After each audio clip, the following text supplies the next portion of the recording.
In what ways does your media product use, develop or challenge forms and conventions of real media products? Andrew Goodwin, Dancing in the Distraction Factory, 1992, carried out research into mainstream music videos and identified conventions. When applying his framework to our promotional campaign, we found that many aspects of our campaign are conventional to the genre. In our video, where the genre is electronica, the music videos tend to be quite mixed, so there are no real codes or conventions. However, the themes explored tend to be about love, relationships, and things that a young audience can relate to. The artist very rarely features in the music videos of this genre, which is why the videos end up being narrative-based, and so the narrative varies from video to video. To conform to the conventions of the genre, as much as possible, we created a narrative-based video about a relationship of a young couple. This makes it relatable for our young audience, and the absence of the artist also conforms to conventions of the genre. There is voyeurism and the notion of looking. The narrative follows the girl. She is present in the whole video, but absent when she turns away from the camera. The girl has prevalence as she dominates the screen time, and there are lots of close-ups and mid-shots, which are key shots in the narrative to show the emotions of the characters, especially the girl. The mid-shots are also important, as they also show some of the background, which helps understand the story because you can see the locations that they are in, which she later revisits. There is a relationship between the lyrics and visuals. It is illustrative in the first line of action where the couple are together. For example, lyrics such as "I'm feeling your devotion, touching your emotion" link well to a relationship. However, in the second line of action, the visuals contradict the lyrics, so it's amplified. The relationship between the sound and visuals is amplified because we conform to the conventions as seen in some of S.G. Lewis's other videos like All Night and Holding Back by cutting on beat, but also use other techniques that are not as conventional, such as time-lapse and slow-mo. The form and structure of the music video and print work is conventional. The video is postmodern, the camera techniques are conventional, we use track and jib shots as well as handycam, which I saw a lot of in the Bridges video, where almost the whole video was handycam shots. This was to create constant movement, which is conventional of all music videos. In terms of the narrative of the music video, there is narrative fuzz because there is no narrative closure. The audience are left asking questions. They want to know what happened to the relationship between the girl and boy. It is assumed it's a breakup, but an enigma is created as it is not made clear that this has actually happened. It is polysemic because multiple meanings can be derived from the video. Both ideas of loss and love are shown, and the lack of closure means the video is left open-ended, so the audience can decide what they think happened to the characters. In terms of editing, the fast cutting rate is conventional, as well as the use of montage editing. The electric dance music genre generally doesn't show the artists, and if they do, it's to show clips of them in the performance setting. For example, I looked at Jamie XX, and he is only featured in the Good Times video a few times in a performance setting. For this reason, we didn't represent the artist in our video at all, so that the mysterious meta-narrative was continued. The artists sometimes appear on print work, which is why we've included an artist image on our print work. Enigma code is created through the absence of the artist. The themes explored in the video were classic boy meets girl kind of story, where they are seen happy together, but then there's obviously a change in their relationship and the girl ends up on her own. The visual style is urban, as the location is set in London and includes lots of culture of the area. The look of the video is quite conventional, as it falls into the traditions of the storyline and genre. By including the artist in the print work, we're going against the meta-narrative of the artist, as usually his album covers only have abstract artistic shots. His album covers and adverts are colourful and minimalist, as seen on the All Night cover. There is no real form to it, but it does catch the eye with the use of bright colour. Roland Barthes' theory states that every narrative is interwoven with multiple codes.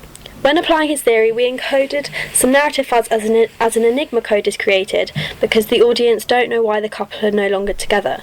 The print focuses more on the artist, but he is still absent and he doesn't look directly at the camera, so it forces the audience to want to find out more. cultural codes within the video too, and action codes where we see the couple interacting through touch, like holding hands and eye contact. Again, this behaviour is seen in the Bridges video by Broods and gives the sense of a happy couple. Stuart Hall looked at the role of audience positioning in the interpretation of media text. The preferred reading of our video would be that the girl is upset about not being with her boyfriend anymore, and she is reliving the memories she has with him by going back to the places they went to together.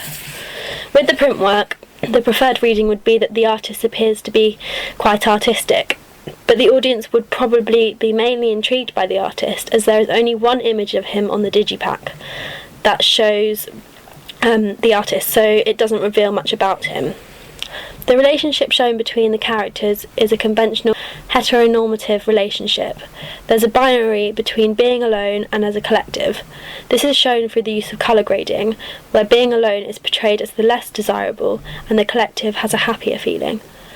This reinforces norms in society where it is seen as better to be with someone as opposed to being alone. Meaning is created through signifiers, such as the colour desaturation of the shots in the music video of the girl when she's alone. This signifier shows that she is sad and upset. We chose a female to be the one alone as opposed to a male, because I think had it been a male, the representation would have been different. More anger and violence would have been shown. The video is postmodern in its style. We included some time lapses in our video to break up the many handycam shots. Handycam is important in the video as there is an extent of constant movement. The Bridges video was my main inspiration for this, as the constant movement felt like the audience were with the characters. The colour grading creates meaning and gives a sense of reality versus the inside thoughts. We had some transition shots which make the video more stylised and make it more visually interesting to watch. The products reinforce the dominant ideology relating to the artist. He is very absent in the video, but is present on the print work, which leaves the audience wanting to find out more about him. The overall promotional package follows the forms and conventions of the genre. Question 2. How effective is the combination of your main product and ancillary texts? S.G. Lewis's meta-narrative is artistic. He takes soul music and lyrics and puts them into the electro-dance music genre. As an audience, we are left wanting to know more about him, as he is quite artistic and mysterious, and his song lyrics are quite emotive. He creates an enigma code with his absence in his music videos. We have set out to create a cohesive band image to promote the album through the music video, digipack and advertisement. To make them all link, we have used images we took in London on the digipack, which are locations that feature in the video. We've used an artist image on the digipack, on the advert with the same colour palette so they are cohesive. The visual link of the locations bring the overall image of the artist together. The advertisement was designed to run in ID magazine, as it's a trendy magazine for up-and-coming new artists. Also, its minimalist look fits well with our artist. The target audience is a fairly young audience, hence why we would run the campaign in a magazine like ID, as it attracts the young, artistic type of person. We chose to design a half-page advertisement, as he is a new artist, so the record label budget would perhaps be smaller than that of a big star. We position the artist at the front of the image in the frame and central in terms of the layout, along with a text, which is also central on the album cover. Use of visual motifs such as images of London on our digipack and images of the artist in our promo package, so that this reinforces the artist's style and meta-narrative. Use of repetition so that a visual style is left in the audience's mind that relates to the artist. The Brick Lane and train station locations are used on the digipack as well as in the video. The repetition of these places should give the audience an idea of the style of the artist and stay in their minds. The reading path on the advertisement is from top left, so you are drawn to the most important information on the advert, which is the artist's name and the album name.